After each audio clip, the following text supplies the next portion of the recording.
Ok, Tomislav, znači ovdje imamo taj mau, ovaj kabel što smo povezali u broj 1, to je kabel koji ide, evo ovako sve to ide pravo, pa idemo skroz, ovaj kabel ide u računar ovdje. Znači evo ga tu je ovaj kabel. I ovaj drugi kabel ovdje što se vidi, to je taj drugi kabel koji ide isto dole u, što je uključen u mašinu.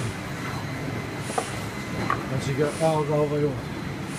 To je taj talking ring kabel. A ovaj drugi ovdje, ovaj internetski kabel, znači to ide direktno u mau.